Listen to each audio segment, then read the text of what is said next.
இந்த புதிய நாளிலே ஆண்டவராகிய இயேசு கிறிஸ்துவின் நாமத்தினாலே உங்களை வாழ்த்துகிறோம். மீகா 4ஆம் அதிகாரம் 7ஆம் வசனத்தில் கர்த்தர் சொல்லுகிறார், தூரமாய் தள்ளுண்டு போனவளை பலத்த ஜாதியாகவும் வைப்பேன். இந்த காலை நேரத்திலே பாவத்தினாலே தேவனை விட்டு தூரம் சென்றிருக்கலாம்.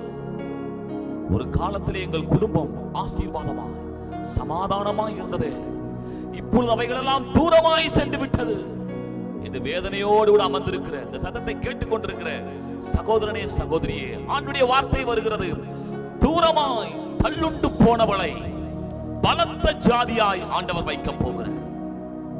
அன்றைக்கு நகோமி மோவாப் தேசத்திலே தள்ளுண்டு போனவளாய் இருந்தார். மீண்டுமா எருசலேமுக்குள்ளே வருகிறார். தேவன் அவளை பலத்த தேசமாய் ஜாதியாய் மாற்றினார்.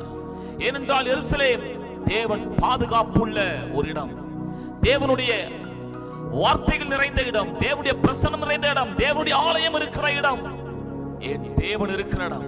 இந்த நாளிலே தேவனிடத்திலே திரும்பி வந்துவிடு. உன்னை ஆண்டவர் பலத்த ஜாதியாய் பலத்த தேசமாய் பலத்த ஜனமாய் வைப்பேன் என்று ஆண்டவர் வாக்கு பண்ணுகிறார். தள்ளுண்டு போன நிலையை குறித்து சோர்ந்து போகாதிருங்கள்.